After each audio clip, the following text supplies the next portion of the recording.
Saat mendengar kata Jepang, apa yang terlintas di benakmu? Teknologi canggih? Kota yang bersih? Budaya yang tertib dan sopan? Semuanya benar. Tapi di balik wajahnya yang tampak sempurna, Jepang menyimpan sisi lain. Sisi yang kelam, sunyi, dan menyakitkan. Inilah sisi gelap negeri matahari terbit. Jepang adalah salah satu negara maju dengan sistem transportasi teratur, ekonomi kuat, dan kualitas hidup tinggi. Namun di balik semua itu, ada krisis yang senyap tapi mematikan, kesepian. Fenomena ini disebut hikikomori, jutaan anak muda dan dewasa muda yang mengurung diri di kamar, bahkan selama bertahun-tahun. Mereka menolak bersosialisasi, tidak bekerja, tidak sekolah. Diperkirakan ada lebih dari 1 juta kasus hikikomori di seluruh Jepang, dan jumlahnya terus bertambah. Mengapa ini terjadi? Tekanan sosial, ekspektasi keluarga, dan budaya malu menjadi pemicunya. Di Jepang, gagal itu aib. Dan mereka yang tidak mampu bersaing, memilih menghilang dari dunia. Di kaki Gunung Fuji, ada hutan yang dikenal sebagai Aokigahara atau Suicide Forest. Dari kejauhan, hutan ini terlihat indah dan damai. Tapi suasana berubah drastis saat kamu masuk ke dalamnya. Pohon-pohon lebat meredam suara. Tidak ada sinyal. Tidak ada suara binatang. Yang sering ditemukan justru adalah tali gantungan, catatan terakhir, dan barang-barang pribadi yang ditinggalkan pemiliknya. Setiap tahun, ratusan orang datang ke hutan ini untuk mengakhiri hidup mereka. Pemerintah Jepang sudah berhenti merilis angka resminya sejak 2010 karena jumlahnya terlalu tinggi dan memicu kekhawatiran global. Petugas hutan sering berpatroli untuk mencari tanda-tanda orang yang mungkin akan bunuh diri. Tapi tidak semua berhasil dicegah. Jepang dikenal dengan etos kerja tinggi.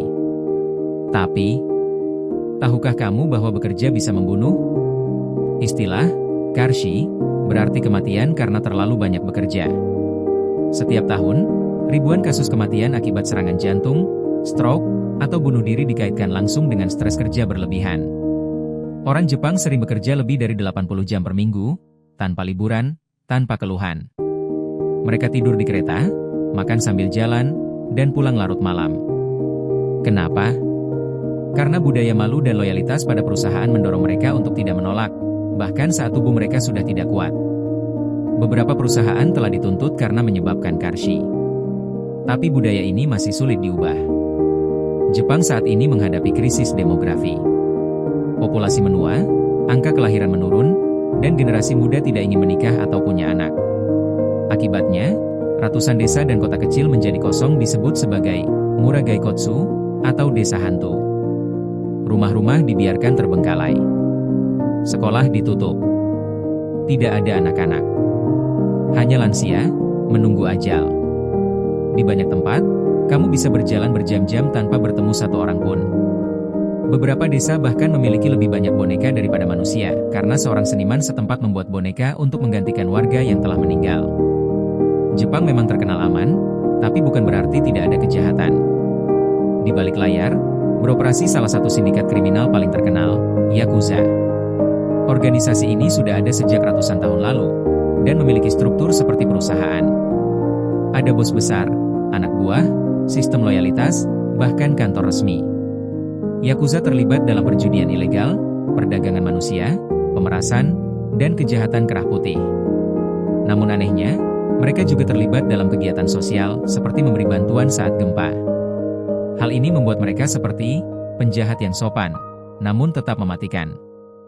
Jepang juga mengalami apa yang disebut krisis cinta nasional. Survei menunjukkan bahwa banyak anak muda Jepang tidak tertarik menjalin hubungan atau bahkan tidak pernah berpacaran sama sekali. Banyak yang lebih memilih hidup sendiri, fokus pada pekerjaan atau hobi. Sebagian mengganti kebutuhan emosional mereka dengan karakter virtual, bahkan boneka. Fenomena ini disebut Selibachi Syndrome, dan sudah menjadi perhatian pemerintah karena menyebabkan penurunan angka kelahiran yang drastis. Jepang tetaplah negara yang luar biasa, penuh inovasi dan warisan budaya yang mendalam. Tapi seperti halnya manusia, negara pun punya dua sisi, terang dan gelap. Mereka yang hanya melihat Tokyo yang gemerlap, belum tentu tahu tentang Aokigahara yang sunyi. Mereka yang melihat pekerja Jepang yang rajin, belum tentu tahu bahwa beberapa dari mereka mati karena terlalu rajin. Mereka yang mengagumi ketertiban Jepang, belum tentu tahu bahwa kesepian telah menjadi epidemi sosial. Kita semua bisa belajar banyak dari Jepang.